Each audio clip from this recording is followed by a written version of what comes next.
नमस्कार दोस्तों, स्वागत है आप सभी का एक बार फिर से आपके अपने YouTube चैनल सत्या एक्सीलेंट पे, जहाँ पे दोस्तों आपको डेली रात 8 बजे मिलती है ITI इलेक्ट्रीशियन सेकेंड ईयर की थ्योरी की क्लास। तो चलिए दोस्तों, आज का हम क्वेश्चन शुरू करते हैं। उससे पहले मैं आपको बता दूं, आज के जो हमारा क्वेश्चन होने वाला है 5 नंबर का क्वेश्चन होने वाला है। अर्थात मैंने पहले ही आपको 4 क्वेश्चन प्रोवाइड कर दिया है, अर्थात 4 वीडियो प्रोवाइड कर दिया है, जिसका लिंक आपको इस वीडियो के डिस्क्रिप्शन में दे दिया गया। यदि आपने वो वीडियो नहीं देखा है, देखने की इच्छा रखते हैं तो आप देख लीजिएगा। और ये जो क्वेश्चन आपको बताए जा रहे हैं पावर सिस्टम यहाँ पर चैप्टर से बताए जा रहे हैं, जो कि बहुत ही इंपॉर्टेंट चैप्टर है और इससे ज़्यादातर क्वेश्चन पूछे भी जाते हैं। तो चलिए दोस्तों, आज का क्वेश्चन शुरू करते हैं।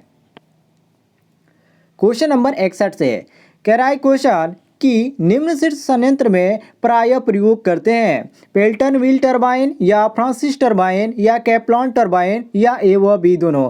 तो मात्र दोस्तों आपको क्वेश्चन का आंसर बताने के लिए दिया जाता है 5 सेकंड का मौका।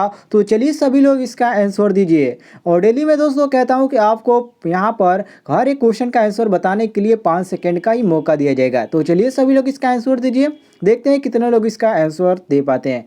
अभी बहुत सारे लोग जुड़ नहीं पाए हैं, तो एक बार सबसे रिक्वेस्ट करता हूं कि एक बार शेयर कर दीजिए वीडियो, अपने दोस्तों के साथ शेयर कीजिए ताकि उनको भी पता चले कि ITI सेकेंड ईयर की क्लास शुरू हो चुकी है और यहां पर डेली रात 8 बजे आपको लाइव क्लास मिल रही है। चलिए, तो देखिए दोस्तों, यहाँ पर आपका सही हो जाएगा ऑप्शन नंबर सी, बिल्कुल करेक्ट आंसर कैप्लॉन टरबाइन। क्योंकि निम्न शीर्ष संयंत्र जिसको हम लो हेड प्लांट बोलते हैं, उसमें क्या होता है कैप्लॉन टरबाइन का प्रयोग करते हैं। और दोस्तों जल विद्युत संयंत्र, ठीक है, अर्थात यहाँ पर आपका पूछा गया है केवल निम्न सैन्य संयंत्र, मतलब कि यहाँ पर लो हेड प्लांट, तो इसमें तो कैप्लॉन टरबाइन का प्रयोग करते हैं। यदि आपसे पूछ दिया जाए जल विद्युत संयंत्र अर्थात हाइड्रो इलेक्ट्रिक प्लांट के बारे में, तो आप कहेंगे हाइड्रो इलेक्ट्रिक प्लांट को जल शीर्ष मतलब कि वाटर हेड की उपलब्धता के आधार पर ही इसको वर्गीकृत किया जाता है। तो यहाँ पर क्वेश्चन के अनुसार ऑप्शन नंबर सी हमारा बिल्कुल करेक्ट आंसर हो जाता है। आइए नेक्स्ट क्वेश्चन पे हम आते हैं, क्वेश्चन नंबर 62 पे। कह रहा है क्वेश्चन विविधता गुणक का मान है 1 से कम या 1 से अधिक या 1 के बराबर या इनमें से कोई नहीं। चलिए सभी लोग बताइए एक बार सभी लोग। तो दोस्तों विविधता गुणक का जो मान होता है हमेशा मतलब कि ऑलवेज 1 से अधिक होता है। तो यहाँ पर हमारा सही हो जाता है ऑप्शन नंबर बी, बिल्कुल करेक्ट आंसर बी ऑप्शन यहाँ पर हमारा सही हो जाएगा। आइए नेक्स्ट क्वेश्चन पे हम आते हैं, क्वेश्चन नंबर 63 पे। कह रहा है क्वेश्चन अति तापक में क्या होता है, तापक्रम स्थिर रहता है, दाब बढ़ता है, या तापक्रम कम होता है या दाब बढ़ता है, या सी ऑप्शन देंगे तापक्रम बढ़ता है दाब स्थिर रहता है, या डी ऑप्शन देंगे ताप एवं दाब दोनों स्थिर रहते हैं। तो इनमें आपको कौन सा ऑप्शन सही लग रहा है? चलिए सभी लोग इसका आंसर दीजिए। जितने भी लोग यहाँ पर वीडियो लाइव देख रहे हैं, सबसे रिक्वेस्ट है कि आप आंसर देने का प्रयास कीजिए। बहुत लोग यहाँ पर कई दिनों से मैं देख रहा हूँ, एक स्टूडेंट है जो कि हर एक क्वेश्चन को सही तरीके से दे रहा है, मतलब कि क्वेश्चन लिख रहा है 63 का कौन सा सही होगा, इस तरह यहाँ पर वो आंसर दे रहा है, जो कि बिल्कुल करेक्ट है। चलिए देखिए दोस्तों, यहाँ पर हमारा सही हो जाएगा ऑप्शन नंबर सी, बिल्कुल करेक्ट आंसर, अर्थात तापक्रम बढ़ता है दाब स्थिर रहता है। क्यों? क्योंकि दोस्तों आप सभी को मालूम है अति तापक में क्या होता है, तापक्रम जो बढ़ता है तथा दाब स्थिर रहता है। और अति तापक का जो कार्य होता है बॉयलर से निकली भाप को नमी को दूर करना इसका कार्य होता है, और इस भाप के तापमान में वृद्धि करना भी होता है इसका कार्य। तो यहाँ पर क्वेश्चन के अनुसार हम ऑप्शन नंबर सी बिल्कुल करेक्ट मारेंगे कि तापक्रम बढ़ाता है और दाब क्या करता है, स्थिर रखता है। तो यहाँ पर हमारा सही हो जाता है ऑप्शन नंबर सी, बिल्कुल करेक्ट आंसर क्वेश्चन के अनुसार। आइए आगे बढ़ते हैं हम क्वेश्चन नंबर 64 पे। कह रहा है क्वेश्चन कि जल शक्ति संयंत्र का तापीय शक्ति संयंत्र की तुलना में लाभ है, मतलब कि यहाँ पर लाभ पूछ रहा है कि यदि जल शक्ति संयंत्र का तापीय शक्ति संयंत्र की तुलना में क्या लाभ है। पहला ऑप्शन दिया गया इनकी प्रारंभिक लागत कम होती है, बी ऑप्शन दिया गया इनकी प्रचालन लागत कम होती है, सी ऑप्शन दिए गए पूरे वर्ष समान शक्ति सप्लाई पर कर सकते हैं, और डी ऑप्शन दिए गए उपयुक्त सभी। तो एक बार सभी लोग बताइए कौन सा ऑप्शन आपको सही लग रहा है, बस आपको कमेंट में बताना है कौन सा ऑप्शन सही है। जैसे कि क्वेश्चन नंबर 64 है, तो क्वेश्चन नंबर 64 का आपका कौन सा आंसर सही लग रहा है इसको बताइए। कुछ लोग क्वेश्चन बता देने के बाद भी इसका आंसर दे रहे हैं, तो उनसे रिक्वेस्ट है कि आप उतने ही समय के अंतर सभी क्वेश्चन का आंसर देने का प्रयास करें।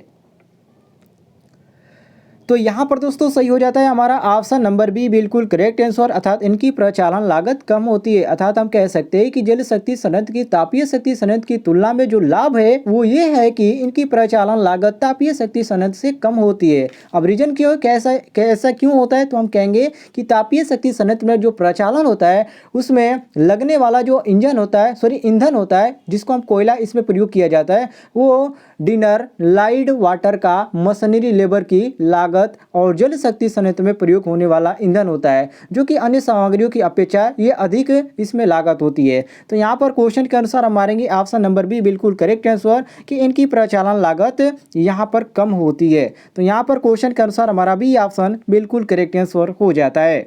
आइए नेक्स्ट क्वेश्चन पे हम आते हैं। क्वेश्चन नंबर यहाँ पर 65 पे है। कह रहा है क्वेश्चन, बांध के पीछे जमा जल को क्या कहते हैं। बांध आपने सुना होगा अपने पावर शक्ति संयंत्र में, तो इसमें क्या होता है, बांध के पीछे जो जल होता है उसको हम क्या कहते हैं। वेरी वेरी इंपॉर्टेंट है। टेलरेस बोलते हैं या हेडरेस बोलते हैं या उत्प्लाव मार्ग बोलते हैं या उपयुक्त में से कोई नहीं। एक बार सभी लोग इसका आंसर दीजिए। जितने भी लोग वीडियोज लाइव देख रहे हैं सबसे रिक्वेस्ट है कि आप एक बार आंसर दीजिए, और जो लोग वीडियोज को बाद में देख रहे हैं उनसे रिक्वेस्ट है कि आप कोई सा कार्य करें तो आसानी से आराम से वीडियोज को देखिए और हर एक क्वेश्चन का आंसर और उससे समझने की कोशिश कीजिए। चलिए सभी लोग देख लीजिए, यहाँ पर हमारा सही हो जाएगा ऑप्शन नंबर बी बिल्कुल करेक्ट आंसर, क्योंकि बांध के जो पीछे जो जमा जल होता है उसको हम हेड रेस कहते हैं। ठीक है, और ये क्या होता है, तो ये जो टरबाइन होता है उसके टरबाइन में घुमाने का जो उपयोगी काम करने में इसका टरबाइन से जो निकले पानी होता है उसी को हम टेल रेस कहते हैं। तो यहाँ पर क्वेश्चन के अनुसार हमारा बी ऑप्शन बिल्कुल करेक्ट आंसर हो जाता है। बी ऑप्शन यहाँ पर हम बिल्कुल करेक्ट मारेंगे। आइए नेक्स्ट क्वेश्चन पे हम आते हैं। क्वेश्चन नंबर 66 पे कह रहा है क्वेश्चन, टरबाइन की गति को किसके द्वारा नियंत्रित किया जाता है। वेरी वेरी इंपॉर्टेंट है। वॉल्वो हाउस से या पावर हाउस से या गवर्नर से या प्रत्यावर्तक के। जो टरबाइन की गति होता है उसको हम किसके द्वारा कंट्रोल करते हैं, मतलब कि नियंत्रित करते हैं। एक बार सभी लोग इसका आंसर दीजिए। जितने भी लोग लाइव देख रहे हैं सबसे रिक्वेस्ट है कि आप आंसर देते रहिए। ठीक है, क्योंकि जो आपका एग्जाम होने वाला है उसके रिगार्डिंग बहुत ही कम समय आपको बचा है, जो कि आप परीक्षा में अच्छे अंक प्राप्त करना चाहते हैं। तो आप वीडियोज को अंत तक देखा कीजिए, बहुत ही मज़ा आने वाला है। और जो छात्र डेली देख रहे हैं उनसे रिक्वेस्ट है कि आप एक सब कार्य भी कीजिए। तो देखिए दोस्तों, यहाँ पर हमारा सही हो जाता है ऑप्शन नंबर सी बिल्कुल करेक्ट आंसर, अर्थात टरबाइन की गति को गवर्नर के द्वारा नियंत्रित किया जाता है। और गवर्नर कौन सा है, यहाँ पर ऑप्शन नंबर सी दिया गया है, तो हम सी ऑप्शन बिल्कुल करेक्ट आंसर मारेंगे। क्लियर हो गया दोस्तों। आइए नेक्स्ट क्वेश्चन पे हम आते हैं। क्वेश्चन नंबर 67 पे कह रहा है क्वेश्चन कि मध्यम शीर्ष शक्ति संयंत्र का जल शीर्ष कितना होता है। 60 से 120 मीटर या 10 से 40 मीटर या 100 से 150 मीटर 170 मीटर या उपयुक्त में से कोई नहीं। चलिए सभी लोग इसका आंसर दें। सभी लोग एक बार इसका आंसर दीजिए। देखिए दोस्तों, सबसे पहले तो आप जान लीजिए कि कौन सा जो माध्यम के अनुसार इसका जो शीर्ष होता है वो कितने मीटर तक होता है। तो देखिए, यदि निम्न शीर्ष शक्ति संयंत्र की बात किया जाए तो इसका जो जल शीर्ष होता है वो 60 मीटर से नीचे होता है, और मध्यम शीर्ष शक्ति की बात किया जाए तो इसका 60 से 120 मीटर तक होता है, और उच्च शीर्ष शक्ति की बात किया जाए तो इसका 120 मीटर से ऊपर होता है। तो यहाँ पर हमसे मध्यम पूछा है, तो मध्यम के लिए अभी हमने क्या बताया, 60 से 120, और कौन सा ऑप्शन दिया गया है, हमारा ऑप्शन नंबर ए दिया गया है। तो यहाँ पर क्वेश्चन के अनुसार हमारा ऑप्शन नंबर ए बिल्कुल करेक्ट आंसर हो जाता है। ठीक है, यहाँ पर ए ऑप्शन सही हो जाएगा। आइए आगे बढ़ते हैं हम। क्वेश्चन नंबर 68 पे कह रहा है क्वेश्चन, किसी संयंत्र की क्षमता दिया जाता है। किसी संयंत्र की जो क्षमता है वो किस में दिया जाता है, औसत भार अपान औसत भार द्वारा, अधिकतम भार अपान औसत भार द्वारा, या औसत भार अपान अधिकतम भार द्वारा, या औसत भार अपान संयंत्र क्षमता द्वारा, या अधिकतम भार अपान संयंत्र क्षमता द्वारा। चलिए एक बार सभी लोग इसका आंसर दीजिए।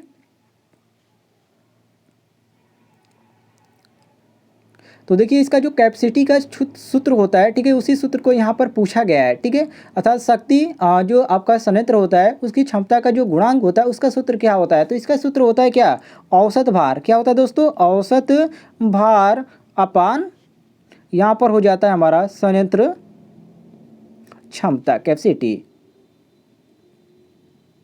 तो यहाँ पर हमारा सही हो जाता है ऑप्शन नंबर सी, अर्थात औसत भार अपान संयंत्र क्षमता द्वारा, अर्थात ऑप्शन नंबर सी यहाँ पर क्वेश्चन के अनुसार हमारा बिल्कुल करेक्ट आंसर हो जाता है। आइए नेक्स्ट क्वेश्चन पे हम आते हैं।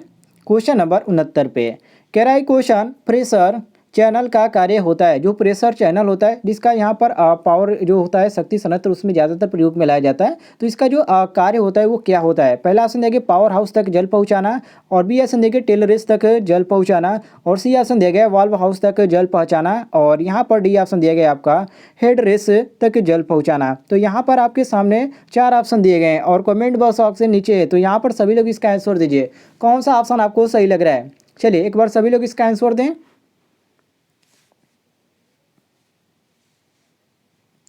तो देखिए दोस्तों, जो प्रेशर चैनल होता है उसका कार्य ही होता है वाल्व हाउस तक जल को पहुंचाना। ठीक है, इसका केवल यही कार्य होता है कि ये क्या करता है, प्रेशर जो चैनल होता है इसका बस यही एक कार्य होता है कि जो जल है उसको पावर हाउस तक वाल्व हाउस तक पहुंचाना है। तो यहाँ पर क्वेश्चन के अनुसार हमारा सही हो जाता है ऑप्शन नंबर सी, बिल्कुल करेक्ट आंसर, कि वाल्व हाउस तक जल पहुँचाना है। ये होता है प्रेशर चैनल का कार्य। तो यहाँ पर सी ऑप्शन हमारा क्वेश्चन के अनुसार बिल्कुल करेक्ट आंसर हो जाता है। आइए नेक्स्ट क्वेश्चन पे हम आते हैं, क्वेश्चन नंबर 70 पे। कह रहा है क्वेश्चन कि जल विद्युत शक्ति संयंत्र का सबसे महंगा भाग है फोरेबे या बाद या सर्ज टैंक या पेन स्टॉक। आप सभी का नाम आपने सुना होगा। ठीक है, इसके बारे में मैं आपको बहुत सारी जानकारी भी दिया था। तो यहाँ पर देखिए कौन सा ऑप्शन आपको सही लग रहा है। बहुत सही, बिल्कुल करेक्ट आंसर हो जाएगा अंकित भाई, बिल्कुल सही हो जाएगा। ऑप्शन नंबर यहाँ पर बी ही हमारा सही हो जाएगा, बांध। अर्थात हम कह सकते हैं कि जल विद्युत शक्ति संयंत्र का जो सबसे महंगा भाग होता है उसको हम बांध, अच्छा जिसको हम डोम बोलते हैं, ठीक है, वो हमारा हो जाता है। तो ऑप्शन नंबर बी हमारा बिल्कुल करेक्ट आंसर हो जाता है, बी ऑप्शन सही हो जाएगा। आइए नेक्स्ट क्वेश्चन पे हम आते हैं, क्वेश्चन नंबर 71 पे। कह रहा है क्वेश्चन कि जल विद्युत शक्ति संयंत्र का कार्यकाल लगभग कितने वर्ष तक होता है। लगभग में पूछा जा रहा है, ऐसा नहीं होता है कि इतने ही दिन तक मैं कह दिया तो इतना ही दिन होता है। लगभग में ये माना जाता है उतने दिन ये चल जाता है। तो यहाँ पर पहला ऑप्शन दिया गया 10 से 35 वर्ष, और यहाँ पर बी ऑप्शन दिया गया 50 से 80 वर्ष, और सी ऑप्शन दिया गया 100 से 125 और 5 से 7 वर्ष। तो कौन सा ऑप्शन आपको सही लग रहा है? चलिए फटाफट इसका आंसर दीजिए। तो देखिए दोस्तों, जल विद्युत शक्ति संयंत्र का जो कार्यकाल होता है वो लगभग माना जाता है 100 से 125 वर्ष तक होता है। ठीक है, इसी के बीच होता है। तो यहाँ पर हमारा सही हो जाता है ऑप्शन नंबर सी, बिल्कुल करेक्ट आंसर, सी ऑप्शन हम सही मारेंगे। आइए आगे बढ़ते हैं हम क्वेश्चन नंबर 72 पे। कह रहा है क्वेश्चन भू विभव माना जाता है, जो भू विभव है वो माना जाता है असीमित या प्रदान वोल्टता या वोल्ट या शून्य। चलिए सभी लोग बताइए। देखिए दोस्तों, ऐसे क्वेश्चन आपको यूपीपीसीएल, टेजी 2 या जितने भी टेक्निकल एग्जाम होते हैं ऐसे क्वेश्चन भी आपको देखने को मिलते हैं। यदि कोई भी वैकेंसी आती है तो मैं आपको उसको जानकारी दूंगा और आप फॉर्म भरिएगा, और अच्छी तरह से मैं तैयारी भी करा दूंगा ताकि वो भी आप फाइट कर पाएंगे। तो देखिए दोस्तों, यहाँ पर हमारा सही हो जाता है ऑप्शन नंबर डी, बिल्कुल करेक्ट आंसर, अर्थात भू विभव माना जाता है शून्य को। अर्थात जो अर्थ और पोटेंशियल होता है जिसको हम भू विभव बोलते हैं उसका जो मान होता है शून्य माना जाता है। और ये जो होता है ये ध्यान योग्य है क्योंकि दो बिंदुओं के बीच जो विभवांतर होता है, जो पोटेंशियल डिफरेंस होता है, वो किसी बिंदु पर परम विभव की अपेक्षा अधिक महत्वपूर्ण होता है। और किसी बिंदु पर परम विभव का जो मान होता है तभी तक प्राप्त किया जा सकता है जब तक कि किसी एक बिंदु पर विभव को शून्य माना जाए। अर्थात यहाँ पर हमारा डी ऑप्शन बिल्कुल करेक्ट आंसर हो जाता है। क्लियर हो गया दोस्तों? उम्मीद है आपको ये क्वेश्चन पसंद आया होगा, क्योंकि ये वेरी वेरी इंपॉर्टेंट है। इसको आप वेरी वेरी इंपॉर्टेंट पे रख लीजिएगा, VVI लिख दीजिएगा। चलिए क्वेश्चन नंबर 73 पर हम आते हैं। कह रहा है क्वेश्चन बड़े शक्ति संयंत्रों के लिए भू संपर्कन प्रतिरोध का मान क्या होना चाहिए, 1 ओम या 0.5 ओम या 2 ओम या 5 ओम। चलिए सभी लोग बताइए कौन सा ऑप्शन आपको सही लग रहा है। इसमें बड़े शक्ति संयंत्रों के लिए भू संपर्कन प्रतिरोध का मान क्या होना चाहिए, 1 ओम, 0.5 ओम या 2 ओम या 5 ओम। चलिए सभी लोग बताइए। तो देखिए दोस्तों, बड़े शक्ति संयंत्रों के लिए जो भू संपर्कन का प्रतिरोध होता है उसका जो माना गया है 0.5 ही माना गया है, और 0.5 हमारा दिया गया ऑप्शन नंबर बी, अर्थात 0.5 ही ओम मान लिया जाता है। और जो मेजर सब स्टेशन होते हैं उसके लिए जो भू संपर्कन प्रतिरोध का जो मान होता है उसको हम 1 ओम होता है। ठीक है, उसका 1 ओम होता है। लेकिन जो छोटे सब स्टेशन होते हैं उनके लिए 2 ओम, और जो अन्य प्रकार के जो अन्य स्थानों पर जो भू संपर्कन का जो प्रतिरोध होता है लगभग 5 ओम होता है। तो सारी जानकारी यहाँ पर दी गई है, मैं आपको बता देता हूँ। तो यहाँ पर हमारा सही हो जाता है क्वेश्चन के अनुसार ऑप्शन नंबर बी, बिल्कुल करेक्ट आंसर, 0.5 ओम। ठीक है, आगे बढ़ते हैं। क्वेश्चन नंबर यहाँ पर आते हैं 74 पे। कह रहा है क्वेश्चन कि नाभिक में उपस्थित होते हैं। आप सभी को मालूम है, ये तो थोड़ा सा यहाँ पर साइंस टाइप का क्वेश्चन हो गया कि नाभिक में क्या उपस्थित होते हैं, इलेक्ट्रॉन व प्रोटॉन या प्रोटॉन व न्यूट्रॉन या इलेक्ट्रॉन व न्यूट्रॉन या उपयुक्त सभी। तो इसको तो आप बता सकते हैं क्योंकि बहुत ही ईजी क्वेश्चन है। जो नाभिक होता है उसमें क्या उपस्थित होता है, तो नाभिक में केवल प्रोटॉन व न्यूट्रॉन ही दोनों पाए जाते हैं, ठीक है। अर्थात किसी परमाणु के नाभिक में प्रोटॉन व न्यूट्रॉन दोनों पाए जाते हैं। तो यहाँ पर हमारा सही हो जाता है ऑप्शन नंबर जो बी दिया गया है, बिल्कुल करेक्ट आंसर, प्रोटॉन व न्यूट्रॉन, क्योंकि बहुत ईजी क्वेश्चन था और कुछ लोग पहले से इसका आंसर दे रहे थे। आगे बढ़ते हैं क्वेश्चन नंबर 75 पे। कह रहा है क्वेश्चन कि नाभिकीय अभिक्रिया का प्रकार है नाभिकीय संलयन या नाभिकीय विखंडन या ए व बी दोनों या इनमें से कोई नहीं। नाभिकीय अभिक्रिया का जो प्रकार है वो कौन सा है। ये थोड़ा सा साइंस टाइप का क्वेश्चन आ गया, लेकिन ये पावर शक्ति में ये आपका क्वेश्चन आ सकता है। चलिए तो ध्यान दीजिएगा दोस्तों, नाभिकीय प्रक्रिया में दो प्रकार की होती है जो कि अभिक्रिया, वो आपका होता है नाभिकीय संलयन और दूसरा आपका होता है नाभिकीय विखंडन। अर्थात यहाँ पर जो हमारा ऑप्शन में दिया गया ए व बी ये तीनों करेक्ट है, इसलिए हम सी ऑप्शन मारेंगे, ए व बी दोनों। तो सी ऑप्शन यहाँ पर हमारा बिल्कुल करेक्ट आंसर हो जाएगा। आइए नेक्स्ट क्वेश्चन पे हम आते हैं, क्वेश्चन नंबर 76 पे। कह रहा है क्वेश्चन नाभिकीय शक्ति संयंत्र का भाग है। जितने भी लोग लाइव देख रहे हैं, यदि किसी ने हमारे चैनल को अभी तक सब्सक्राइब नहीं किया है तो उनसे रिक्वेस्ट है कि आप चैनल को सब्सक्राइब कर लीजिएगा। नीचे आपको एक रेड कलर का बटन दिख रहा होगा सब्सक्राइब वाला, उसको दबाकर बगल में घंटी वाला आइकन को दबाकर ऑल नोटिफिकेशन पे क्लिक कीजिएगा। और डेली रात 8 बजे हमारी क्लास चलती है, तो आप 8 बजे ज्वाइन हो जाया कीजिए। चलिए क्वेश्चन नंबर 76 कह रहा है पहला क्वेश्चन कि नाभिकीय शक्ति संयंत्र का भाग है नाभिकीय रिएक्टर या टरबाइन या प्रत्यावर्तक या उपयुक्त सभी। चलिए सभी लोग बताइए। तो दोस्तों यहाँ पर जो आपका दिया गया नाभिकीय शक्ति संयंत्र ये आपका होता है भाग, जो कि ऑप्शन में दिया गया हमारा यहाँ पर सभी, अर्थात ये आपका नाभिकीय रिएक्टर भी हो जाएगा, क्योंकि नाभिकीय शक्ति संयंत्र का जो भाग है नाभिकीय रिएक्टर भी है, टरबाइन भी है और प्रत्यावर्तक भी है, इसलिए हम यहाँ पर डी मारेंगे, ठीक है।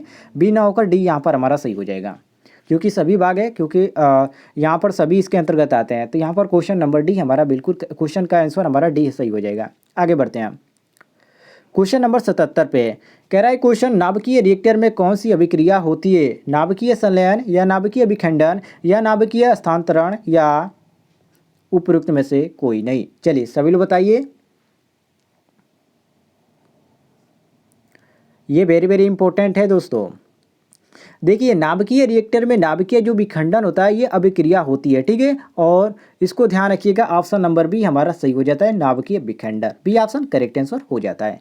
आगे बढ़ते हैं क्वेश्चन नंबर 78 पे। कह रहा है क्वेश्चन अल्टरनेटर के द्वारा ऊर्जा का खाली स्थान होता है रूपांतरण या अवशोषण या हस्तांतरण या उपयुक्त में से कोई नहीं। ये तो बहुत ही ईजी हो गया, सभी लोग पकड़ लेंगे इसको कि तो हस्तांतरण होगा या रूपांतरण ही होगा, क्योंकि अल्टरनेटर के द्वारा कभी ऊर्जा अवशोषण तो होती नहीं है। चलिए सभी लोग बताइए। कुछ लोग ये दे रहे हैं बिल्कुल गलत है दोस्तों, बिल्कुल गलत है, कॉन्फिडेंस होना चाहिए। जी हाँ बिल्कुल सही है, ए ऑप्शन रूपांतरण, ऑप्शन नंबर ए ही हमारा सही हो जाएगा।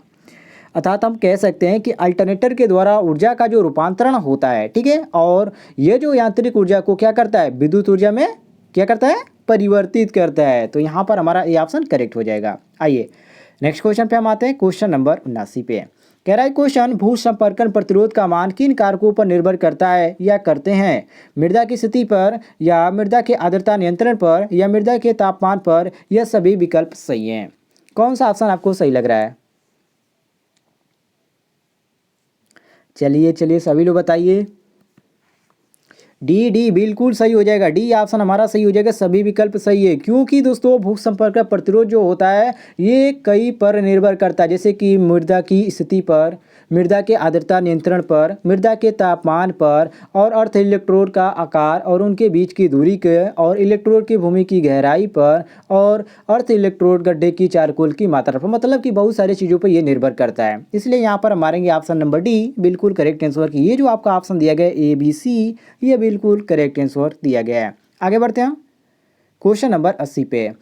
कह रहा है क्वेश्चन कि उपयोग की जाने वाली लूप अर्थ वायर का आकार खाली स्थान से कम नहीं होना चाहिए। कितने SWG? ये जो आपका SWG दिया गया है, बहुत सारे लोगों को नहीं मालूम होगा कि इसका पूरा नाम क्या होता है। तो इसका पूरा नाम होता है स्टैंडर्ड वायर गेज। क्या होता है दोस्तों? Standard wire gauge.